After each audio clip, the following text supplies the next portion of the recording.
BBG Amaravati ventures లో Mahashivratri bumper offer 15 రోజుల్లో full payment చేస్తే plot registration free. For more details contact 04069034444.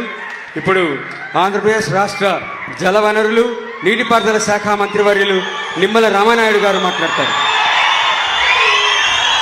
ఈరోజు గౌరవ ముఖ్యమంత్రి నారా చంద్రబాబు నాయుడు గారి యొక్క సారథ్యంలో మీ భూమి మీ హక్కు పట్టాదారుల పాస్బుక్లు రాజముద్రతో ఇచ్చేటువంటి యొక్క కార్యక్రమంలో భాగం పంచుకున్నటువంటి ప్రతి ఒక్కరికి కూడా రైతు సోదరులకు అందరికీ కూడా ముందుగా నా నమస్కారాలు మీ అందరికీ కూడా తెలియజేసుకుంటూ, ఈరోజు కూటమి ప్రభుత్వం అధికారంలోకి వచ్చిన తర్వాత ఈవేళ మన ఆస్తుల మీద మనకు ఒక నమ్మకం, విశ్వాసం.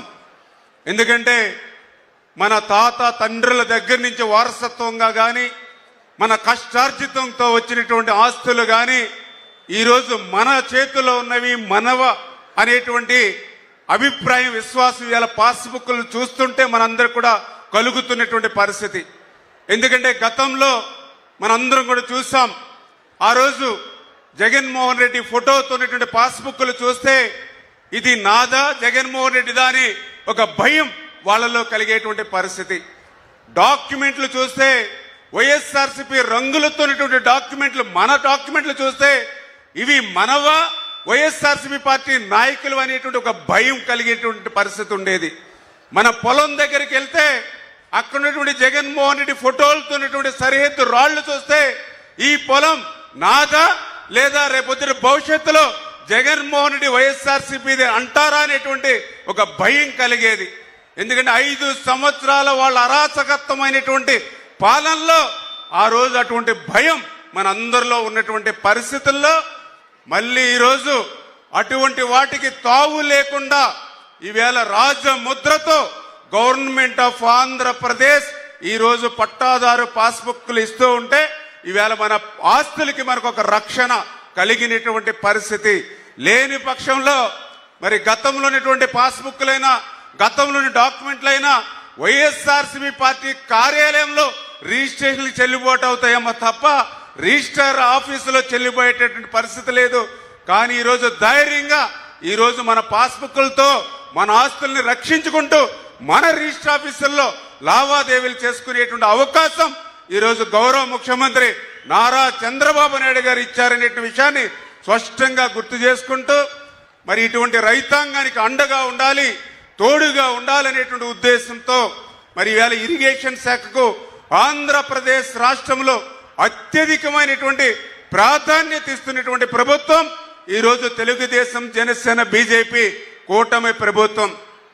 ఎందుకు ఈ మాట చెప్తూ ఉన్నానని అంటే, ఆ రోజు 2014, 2019 5 సంవత్సరాల తెలుగుదేశం ప్రభుత్వంలో ఇరిగేషన్ శాఖకు 71,000 కోట్ల రూపాయలు మనం బడ్జెట్ లో పెడితే, తర్వాత వచ్చినటువంటి 19, 24 5 సంవత్సరాల వైఎస్ఆర్సీపీ పాలనలో వాళ్ళు పెట్టింది 31,000 కోట్ల రూపాయలు. బడ్జెట్ పెరిగింది కానీ ఇరిగేషన్ శాఖ కేటాయింపులు తగ్గింది. ఆ 31,000 కోట్లలో కూడా వాళ్ళ అవినీతికే 20,000 కోట్ల రూపాయలు ఖర్చు పెట్టినటువంటి పరిస్థితి. అటువంటి పరిస్థితి లేకుండా ఈరోజు చంద్రబాబు నాయుడు గారు మరి నీటిపారుదల రంగానికి బాధ్యత వహిస్తూ అందులో ముఖ్యంగా రాయలసీమ రతనాల సీమగా మార్చాలనేటువంటి ఆలోచనతో పెద్ద ఎత్తున ఈవేళ మీకు నిధులు ఇస్తూ, దానికి ఉదాహరణ ఒక హంద్రీనివ. ఇప్పుడే మన ఎమ్మెల్యే గారు, మన శాసనసభ్యులు మిత్రులు చెప్పాడు జయనాగేశ్వర రెడ్డి, ఇప్పుడే చంద్రబాబు నాయుడు గారు హెలికాప్టర్ ఏదైతే ల్యాండ్ అయి దిగారో ఆ హెలిప్యాడ్కి కనిపిస్తూ ఉంది, కలకల్లాడుతూ చెరువులో జీవకళతో ఉట్టిపడుతూ ఉంది మరి నీళ్లు. ఇప్పుడే ఎమ్మెల్యే గారు చెప్పారు, గత 5 సంవత్సరాల్లో ఒక చుక్క నీరు లేనిటువంటి ఈ చెరువు ఈ రోజు ఇంత జలకలతో ఉట్టిపడుతుంది అని అంటే ఇది మేము హంద్రీ నివా నుంచి ఈ నీళ్లు తెచ్చుకున్నామని. మరి అటువంటి హంద్రీ నివా ఎందుకు ఈ మాట చెప్తున్నానంటే, రాయలసీమ బిడ్డ రాయలసీమ బిడ్డ అని చెప్పుకు తిరుగుతుండేటువంటి వ్యక్తి 5 సంవత్సరాల్లో హంద్రీ నివాకు ఒక తట్టం మట్టి తీయలేదు, ఒక్క అరబస్తా సిమెంట్ పోయలేదు, ఒక్క రూపాయి ఖర్చు పెట్టలేదు. ఆఖరికి మీరు వాడుకునేటువంటి కరెంటు బిల్లుల మోటార్ల బిల్లులు కూడా ఎగ్గొట్టిపోయినటువంటి పరిస్థితుల్లో మళ్ళీ చంద్రబాబు నాయుడు గారు వచ్చి 5 సంవత్సరాల్లో వాళ్ళు చేయలేనటువంటి పనిని ఒక్క సంవత్సరంలోనే 3,860 కోట్ల రూపాయలు ఖర్చు పెట్టి ఆ అంద్రీనివాని పూర్తి చేశారు. కాబట్టి ఈవేళ మీ కళ్ళెదర చెరువుల్లో నీళ్లు కనపడుతున్నటువంటి పరిస్థితి. ఇట్లా ఒక అంద్రీనివానే కాదు, ఈవేళ రాయలసీమలో ఉన్నటువంటి ఏ జలాశయం, రాయలసీమలో ఉన్నటువంటి ఏ రిజర్వాయర్ చూసినా కూడా ఈరోజు ఖరీఫ్ పంట అంటే ఒక పంటకు పుష్కలంగా వాడుకున్న తర్వాత కూడా ఈరోజు మళ్ళీ 80-90% నీళ్లతో ఫిబ్రవరి నెలలో కూడా జలకలతో ఉట్టి పడుతున్నాయని అంటే అది చంద్రబాబు నాయుడు గారు ఈ రాయలసీమ మరి ఏదైతే ఇరిగేషన్ శాఖ ఇస్తున్నటువంటి ప్రాధాన్యత అనే విషయాన్ని సందర్భంగా మరి తెలియజేసుకుంటూ, మరి నిన్ననా మొన్ననా కూడా ఇక్కడే పోతిరెడ్డిపాడు దగ్గర మరి ఏదైతే అందరూ కూర్చోండమ్మా, ఏదైతే పోతిరెడ్డిపాడు దగ్గర మరి నిన్ననే ఒక సభ పెట్టడం జరిగింది వైఎస్ఆర్సీపీ నాయకులు. నిజంగా చాలా ఆశ్చర్యం కలిగింది మాకు కూడా. ఎందుకంటే 5 సంవత్సరాలు నీకు అధికారం ఇస్తే రాయలసీమ గుర్తురాలా, ఈవేళ అధికారం పోగానే మళ్ళీ రాయలసీమని నీకు గుర్తుకొస్తున్నటువంటి పరిస్థితి. ఎందుకు ఈ మాట చెప్తూ ఉన్నానని అంటే మరి ఏదైతే ఆ రాయలసీమ లిఫ్ట్ అని ఏదైతే జగన్మోహన్ రెడ్డి చెప్తూ ఉన్నాడో మరి ఆ రాయలసీమ లిఫ్ట్ అనేది మరి ఎవరి హయాంలో మరి ఆ రోజు ఎన్జిటి మరి దాన్ని క్లోజ్ చేస్తారు. ఎందుకంటే 25/5/2020 అంటే ఆ రోజునే ఎన్జిటి ఒక కమిటీ వేసి ఈ కమిటీ రిపోర్ట్ వచ్చేంత వరకు కేవలం డిపిఆర్ అనుమతులు ఇచ్చింది తప్ప ఈ ప్రాజెక్టుకు అనుమతులు ఇవ్వనటువంటి పరిస్థితి.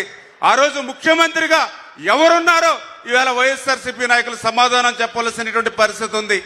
మరి అదే రాయలసీమ లిఫ్ట్ మీద చాలా క్లియర్ గా 29/10/2020 సంవత్సరంలో ఎన్జిటి దీనికి ఈసీ అనుమతులు లేవని స్టాప్ ఆర్డర్స్ చాలా క్లియర్ గా ఇచ్చినటువంటి పరిస్థితి.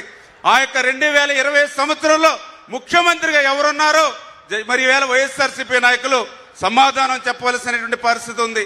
అదేవిధంగా 22/3/2024 సంవత్సరంలో మరి ఈసీ అనుమతులు లేకుండా దొంగచాటున ఏదైతే వాళ్ళ మట్టి పనులు అంటే కమిషన్ల కోసం మట్టి పనులు ఏదైతే 900 కోట్లు ఏదైతే ఈ జిల్లా పరివాహక ప్రాంతంలో ఉండేటువంటి మరి ఆ రోజు పెద్దిరెడ్డి మరి పెద్ద ఎత్తున దోపిడీ చేశాడో ఆ దోపిడీకి 2,65,00,000 రూపాయలు మరి ఆ రోజు ఎన్జిటి ఫైన్ విధించినప్పుడు ముఖ్యమంత్రి ఎవరో ఈవేళ వైఎస్ఆర్సీపీ నాయకులు చెప్పవలసినటువంటి అవసరం ఉంది. ఇంతకంటే అన్యాయం ఏంటంటే ఆ రోజు జగన్మోహన్ రెడ్డి ముఖ్యమంత్రిగా ఉండగానే 2023 సంవత్సరంలో ఈ యొక్క రాయలసీమ లిఫ్ట్ అనేది సాగునీరు కాదు, ఇది కేవలం డ్రింకింగ్ వాటర్ కోసమే అని చెప్పి 364 జీవోను సైతం ఆ రోజు జగన్మోహన్ రెడ్డి తీసుకొచ్చాడు.